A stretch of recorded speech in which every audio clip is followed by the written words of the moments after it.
The curse is finally broken. With his third attempt from pole, Charles Leclerc wins his home Grand Prix at Monaco, the 70th edition of the race. And while the race itself proved to be a bit dull, there's no doubt that this is a popular win in the paddock for the hometown hero. Behind him it was Oscar Piastri, who kept McLaren's impressive recent form with a cool, level-headed performance. He finished ahead of a late-charging Carlos Sainz, but as with Monaco, track position is king. Well, here's how it all finished. The top 10 ended up exactly as they started. Charles Leclerc taking his 6th Formula 1 win of his career in 130 starts, his first in Monaco, and a first Monaco Grand Prix victory for someone from Monaco, a Monegasque. In second place, it was Oscar Piastri in the McLaren. Then it was Carlos Sainz in the Ferrari. Lando Norris, him in 4th. George Russell in 5th. And yes, down in 6th, Max Verstappen. Hamilton 7, Yuki Tsunoda 8, 9 Albon and 10 Gasly. So no change for the top 10 whatsoever. Further afield, it was Alonso, Ricciardo, Bottas, Stroll, Sargent, Guan Yu there as well. And a non-classified for Ocon, Hülkenberg, Magnussen and Perez. Well, joining me to discuss everything from the Monaco Grand Prix, I'm delighted to have over there in Monaco Alex Kalinauckas, and from somewhere in West London, Jake Boxall-Legge, aka JBL. First of all, Alex, how are you doing? I'm very well, thanks, Bryn. Yes, hello JBL, hello listeners, hello viewers. We're several hours outside of the race finally finishing in Monaco, and the party's very much starting over there at the, well, I should not say starting, it's very much in full swing at the Rascasse. The pounding, repetitive bass hasn't sent me completely stir crazy, but let's see. You never know. I might say something completely off the chain in this recording. Well, we'll keep our eyes on that one and ears open as well. I've got fingers crossed you do actually. JBL, how are you doing? Very well, thank you. It's a good fun race. What? No, it wasn't. I know you. What are you talking about? I know you didn't enjoy it, but. Why did you? How can you possibly? Start? Do you know what? Hang on, whoa. JB, have you been at the Rascasse party somehow, teleporting from West London? You're gonna have to back that up. Why did you think that was good? I went completely into autopilot then. He said before we started recording that he thought it was actually quite enjoyable, which I'm not convinced. It was like watching kind of like the Cold War in Formula 1 form. We were kind of being treated to this idea of, is someone going to pit? Is someone not? And nobody really did. They were just kind of building their own races. McLaren wanted to do one thing, Ferrari wanted to do another. So it's kind of interesting from that standpoint. But, Monaco is Monaco. And with these current cars, you're not going to be treated to a spectacle. The Cold War that ended several years before you were born. You're happy with that metaphor? Oh, I'll stick with it. Everyone's lost the plot, haven't they? Look, let's just start with the Grand Prix itself, shall we? I'm going to start with the result of the Grand Prix, and that Charles Leclerc has finally broken his duck. His first victory in Monaco, his third pole position that finally led to a victory in front of his home fans. It was clearly emotional, and it was an emotional thing to watch as well, Alex. Yeah, absolutely. I think that the word emotional there sums it up perfectly. I mean, when Charles Leclerc is saying that he, at a certain point with sort of 10 laps to go, he couldn't see coming out of the tunnel, tears were in his eyes to such an extent, you really get a sense of how much this means to him. And, not only has it been the ultimate roller coaster in the last 3 or 4 years here, twice on pole, and pole in Monaco is effectively the victory already sealed. To lose it in both cases in heartbreaking circumstances, although of course in the first circumstance of 2021 he has to cop a lot of the blame for pitching his car into the wall at the swimming pool. But yeah, it just serves to highlight how tricky it has been for him here. And then let's not forget, this is a young man with a lot of tragedy in his life, a privileged life growing up in Monaco, but that doesn't make it any easier when you lose your father at the age he did. And I was the Autosport's Formula 2 correspondent when he was when that happened to him back in 2017, and the performance he pulled out then to win both races on the road there, lost one of them to a yellow flag penalty, of that weekend when he knew what was happening and what was going to happen heading into it, and to be informed of what was happening while he was out there, to then go and deliver at such an incredible level and produce such fantastic results on a very hard track in Azerbaijan, showed the level that he was capable of reaching, even in real difficulty. So yeah, it ties his story together very nicely. I think what he's achieved today, and he said it himself, by winning here, he achieves his father's dream, and I think that's really speaks to him, speaks to his character, speaks to his resilience. having come so close in 21 and 2022, to be able to bounce back, and also the disappointment of last year, the fact that the Ferrari car wasn't so good, the fact that he's able to finally be able to put it all together, tick it off, yes, with some assistance from that red flag early on. Well done to Charles Leclerc. Yeah, 2017, apparently, and I read this, so you might want to correct me on this, JBL, but in 2017 he told his father a white lie that he'd signed his Formula One deal. It was a white lie, but it was fine. He did sign the deal. He's now won in Monaco. He's the first ever Monegasque person to win the Monaco Grand Prix. And as Alex was saying there, it seems to be like one of those another feel-good stories. We had Lando Norris 2 races ago was a feel-good story, and this is a feel-good story as well. Yeah, definitely. And I'm glad Alex was on today because obviously, as he said, he was there at the time. So he's followed Leclerc's career a lot more closely than perhaps I have. So, yeah, I think he put it sort of very poignantly there. But yeah, it's a feel-good story for sure, because I don't know if people watching out there do believe in curses or hexes or anything like that. But it seemed for a very long time that he was just unable to produce anything in Monaco. I think 2018, binned it at the Rascasse and blocked half the track. It was 2021 where he put it in the wall in his pole lap. 22, pole again, but couldn't convert.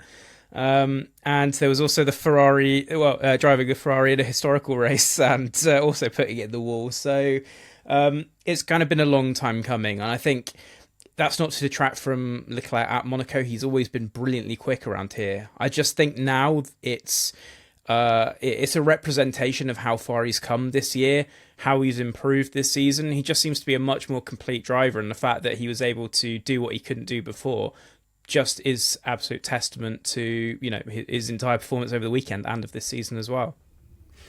There was quite a funny radio exchange that I'm not sure if you picked up on, Alex or JBL, when you were watching it, and it was something like wanting to know what the margin was or something, and the team said no, and he asked them to repeat, and they said no, and he replied by "that's rude" or something. It's quite interesting because on an open circuit, a flowing circuit, you understand you get these sometimes quite comical, humorous exchanges, but on the tight, twisty tracks of Monaco, it's only someone like Charles Leclerc really that could pull it off because he's so familiar with it, Alex. Yeah, I think so. I think it also shows the strength of his existing relationship with his new race engineer, his performance engineer, Brian Buzzy. So, yeah, obviously they're getting on very well. It's off to a fruitful start, their relationship. And, yeah, it just shows that, that the team was under a fair bit of pressure. The fact that the McLarens were there, where potentially everybody was able to go so much faster because they were just, backing off, safe tyres, see what was happening, got to do the entire race, 75 laps on one set of tyres. There were still critical moments.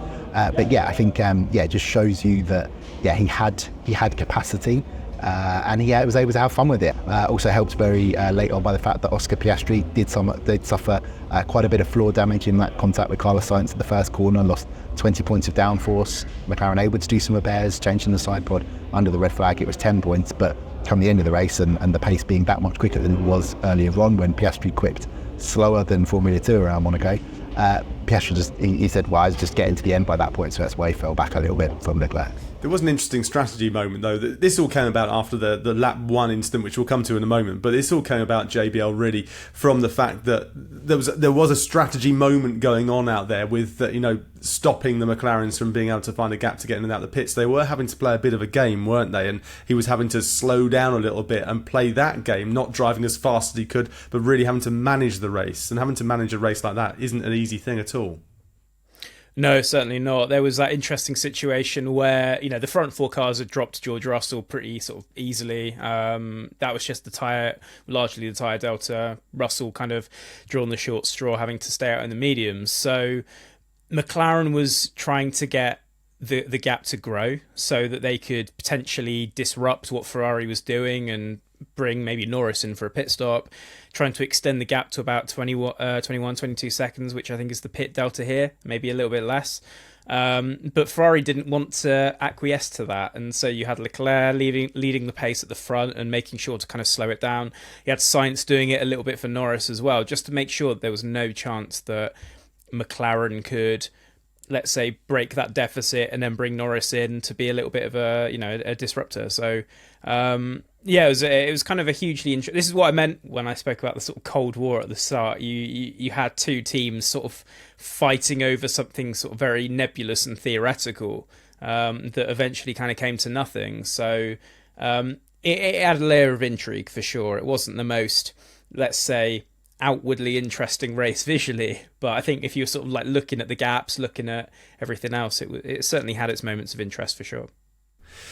It certainly had its moments of interest, and they pretty much all happened on lap one, really, didn't they? With the certain Kevin Magnussen and Perez coming together. Now let's start there, shall we? What are the implications? Well, the implications were it became a one-stopper. It was quite formulaic after that, wasn't it, Alex? But what do we think on that crash? Who was it really to blame? I've looked at it a few times. I think, well, he got squeezed, but should he have been there in the first place?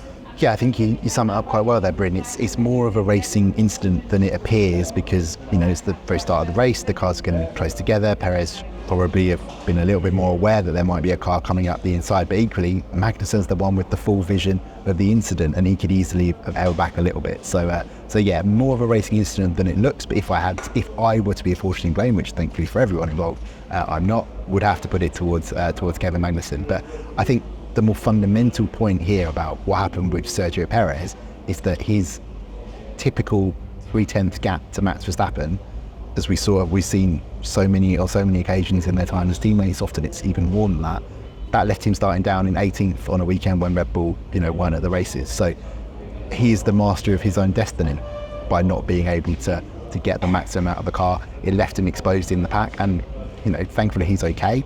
It was one hell of a shunt. There was so much damage to the car, all four corners taking the front, only one wheel left on the car. But another very disappointing weekend for Perez, right when it appeared he was on the verge of re-signing for Red Bull. Like, no indication yet that would have changed things, but again, it just shows you what we've consistently said on these videos, on this podcast. Perez isn't up to it in the second Red Bull. We have to rewind the clock a little bit because Haas were in the position they were in from qualifying, and Perez was in the position he was from qualifying, and Haas had that rear wing issue, JBL.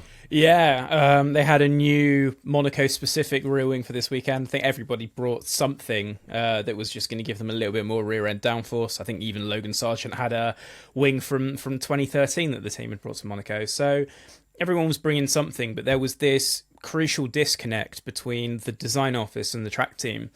And so what you had was a change in the dimensions around the DRS activation, and this was something that the team on the track didn't know about. So this was a little bit of a disaster. Obviously, Komatsu has come out and said, I want greater communication with the two sides. But ultimately, you had a design that the team wasn't informed about properly. And so the DRS opened up a little bit more than it should have done. And that's a slam dunk technical issue, which is a DSQ. So Haas made a rod for its own back there. No, it certainly doesn't. So no points for Haas and no points for Esteban Ocon either. Now, we can talk about Sergio Perez if we need to, if we want to, but I'm not sure we'll get anywhere with that one because it's Sergio Perez. It's disappointing. That's 3 races he's not finished on the podium, which is poor. Whether it's his fault or not, it just doesn't look good when you look at the results sheet. But Esteban Ocon, a bit of an audacious move on his teammate, didn't come off, JBL, and my understanding is that a lot of people are very, very angry. He went on to X, formerly known as Twitter, this is Ocon, and said, today's incident was my fault. The gap was too small in the end and I apologise to the team on this one, hoping for a deserved points finish for the team today. So that was during the race that he said that and made that point there. But it's not good, is it? It's not good at all if you're Esteban Ocon or if you're Mekis, his boss. No, and Bruno Furman went on to Canal Plus and basically hit out at Ocon pretty strongly, pinned all of the blame onto him, which Ocon then took responsibility for. When you said audacious at the top of that question, I kind of thought, well, that's quite a kind way of wording it. I think hopeless might have been a little bit better, trying to prove something. After the race, Pierre Gasly said that the driver in front would have had priority, which is understandable given it's Monaco and it's usually a bit of a train. But you had a situation where Ocon was trying to sort of prove himself and make up for losing out in qualifying, let's say. and there was not even a mere hint of a gap at Portier, like, you know, because obviously the drivers go to the outside of that corner to take the inside line for just before you enter the tunnel.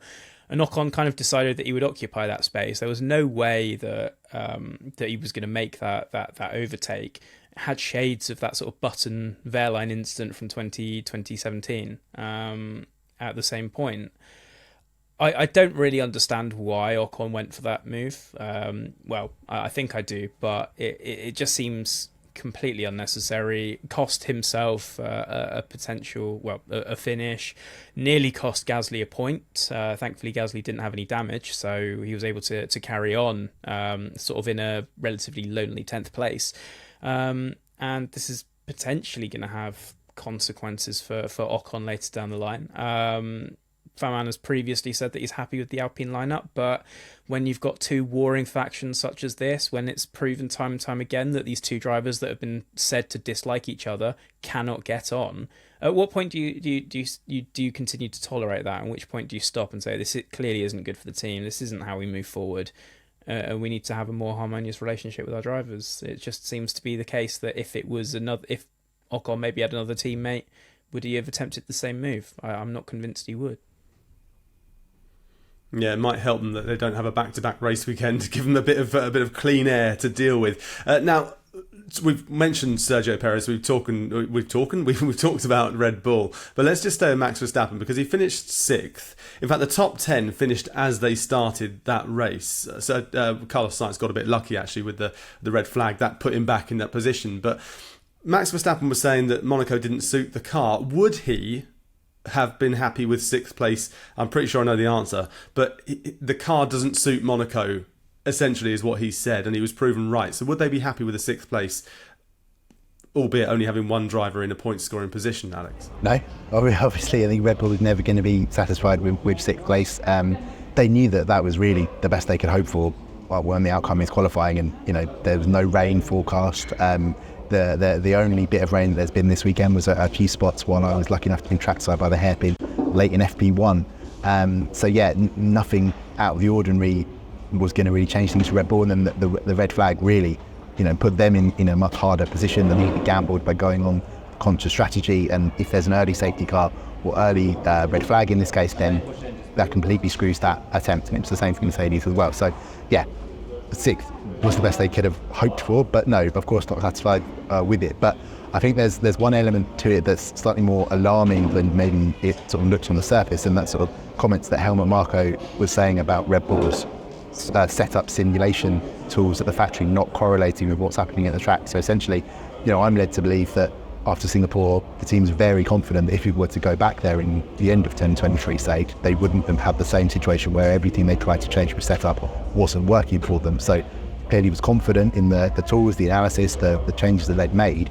tried to implement those here, and it didn't work for them.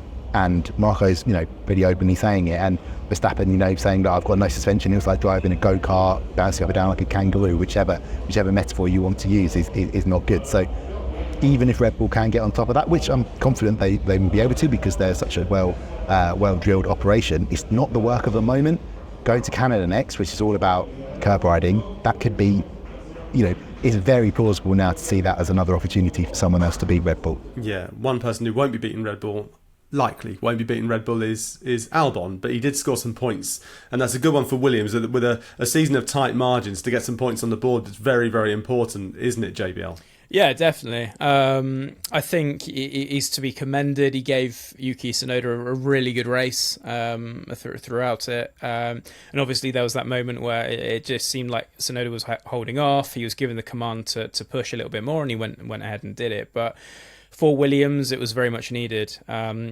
Being one of only two teams not to have a score on the board this season, coming into what was the 8th race of the season. So we're now at the 1/3 mark. They needed to hit the ground running here, and I think it's testament to the progress that the team's made with regards to its car concept, with regards to moving away from a car that was just good in a straight line. So now it's clearly a lot more balanced. The overall chassis itself just seems to be able to deal with these issues a little bit more. There were concerns going into practice. The the Williams wasn't particularly dealing well with front end downforce, that it was suffering from a bit of graining during practice, but Albon seemed to manage it throughout the race, and although he did fall away from Tsunoda by the end, 2 points on the board is a really, really good score from a team that, in the last couple of seasons wouldn't have dreamed of getting points in Monaco. So it kind of shows the progress that the team's made. It's still got a very, very long way to go, as we kind of discussed in our chat about James Vowles the other day. But reason to be cheerful at Williams. Reason to be cheerful indeed, it's quite nice, like reason to be cheerful. I don't think Aston Martin have got many reasons to be cheerful at the moment, though. They've developed the car and it seems to be going backwards, Alex, doesn't it? Yeah, absolutely. I think the pressure really on there. There's also other elements to it that the team are quite keen to emphasise. They aren't fully moved into their new factory, and that's gonna make a potentially a big difference to them. It's just everything that's got coming up for Aston is looking more longer term, and the short term is really at the moment what so many people are focused on. And we've got a very demanding owner, as we know Lawrence Stroll is. The pressure's going to be on the senior management of the race team, and it's a pretty disastrous weekend. It's Monaco. They knew what was going to happen come qualifying, and really they tried everything they could with getting Alonso to slow down, as is so famous for here, letting Lance Stroll into have a sort of free pit stop, try and chase potentially 10th place. Didn't come off because he made, again, it's such a poor error in clipping the wall at the chicane and getting that puncture. So yeah, dreadful weekend for Aston, made sort of amusingly worse at the end by Fernando Alonso, sort of not really realising he wasn't fighting over 10th place and being disappointed to discover he was 11th. But yeah, tough times at Aston, and what a difference a year makes when they really threw away a win here. So yeah, they've fallen a long way. Are being even feeling confident they're ahead of Aston. Lance Stroll feels that is actually the case. So yeah, it's one of the stories of the season, but in this case for Aston, not a good one. Yeah, Alonso did say after his amusing anecdote of believing that he crossed the line in 10th, working out he was 11th, and he was like, oh, well, all that stress was for nothing. He did say that the team was no longer in the top 5 group, which, sometimes with Fernando you do have to read between the lines a little bit. He sometimes does put himself up and maybe put the team down, or vice versa. So you kind of have to read between the lines of what he's saying, and I think obviously he wants a little bit more progress from the team. I think everybody there does, and it's not performed in the way that people were expecting last season. But it's a pretty big claim to say that it's no longer in that top 5 group. In terms of race pace, though, I think it's very, very close between Aston Martin and RB now, especially when it comes to Yuki Tsunoda now. You've got him ahead of Stroll in the championship. If Ricciardo can get onto the same level, then that will make points opportunities even harder for Stroll. So the team's not in a particularly good place at the moment. It really needs a sort of... I guess Montreal's not a particularly conventional circuit, but it certainly is more than Monaco. And it needs to really hit the ground running there and really understand what it put on the car at Imola, because I think the team is sort of at a bit of a loss at the moment. I mean, saying that, yeah, they are in a bit of a loss at the moment, but saying that they're no longer the 5th team, they've got 20 points ahead of RB, and RB are claiming 1 point here, a point there, 2 points here, so it's going to take a long time for them to chip away at that 20-point lead that Aston Martin have got. So 5th place seems to be theirs for the taking. It's theirs to lose anyway. We were talking last week at Imola that, there's no overtaking, this is tedious. We were expecting a similar thing at Monaco. It was pretty much the same thing. However, Alex, there was overtaking. It took 53 laps for it to really get started, but Logan Sargent was a part of quite a lot of the overtakes, as was Bottas. Yes, Logan Sargent was. I think the main takeaway I thought was actually let's give some credit where it's due for Sargent. I thought that pass on Joe, where the McLaren's coming by to lap them, and Sargent nips by in its wake ahead at Mirabah. I thought that was very smart driving, very impressive driving. In the grand scheme of things, if this was any other track, we almost certainly wouldn't be talking about it. But yeah, look, the guy gets a lot of stick, a lot of criticism, and I just thought that was something pretty nifty, and well done to him for it. Before we wrap this up very quickly, I know you've got to do your driver ratings and things like that, but if you could score Monaco out of 10, what would you go? Let's start with you, JBL. Give us a number out of 10. I'm going to go for a 3.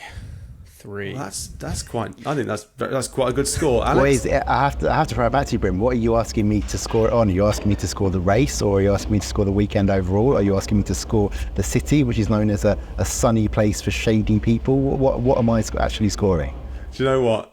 Don't score qualifying. Just score out of 10 on the race and the race only. Well, in that case, it's a 1 out of 10, as I did for Autosport.com in the moments afterwards, because that was no contest. It would have been better had the red flag not happened, because there would have been that strategy question mark. It would have been more, the pressure would have been higher on Ferrari. We've seen them crack in terms of strategy decisions in the past, and that it would have added an element of jeopardy. But at the same time, tempered against that is that we actually saw how that probably would have played out with the Lewis Hamilton and Max Verstappen. Hamilton pitted, Verstappen pitted a lap after. Yes, there was this miscommunication with Hamilton not being told to push because his outlap was critical to getting ahead of Verstappen, but I think that pretty much was what would have happened with the Ferrari and McLaren cars, because once one of them finally made a decision, the others finally unleashed their pace, and that's where we go. So yeah, it wasn't great. It could have been slightly better, but not a lot better. And again, had this been Max Verstappen dominating at the front, there would have been even more calls for the fact that the track's got to change. It's still one of the things that is regularly discussed here. Is something needs to change with the tyres. We know things need to change with the cars in the 26 regulations. Do they need to alter the layout so that it changes around the swimming pool and it finally leads to overtaking? You would lose a lot of what makes Monaco special.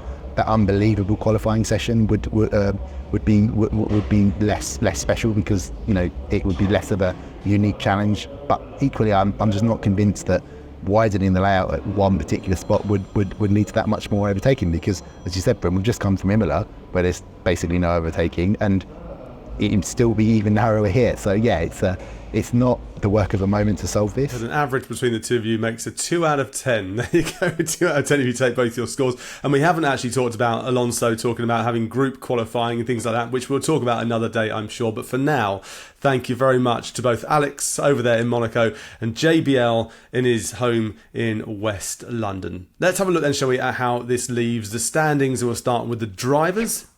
Well, Max Verstappen still leads the championship on 169 points, but the gap is closing. Charles Leclerc in second place on 138.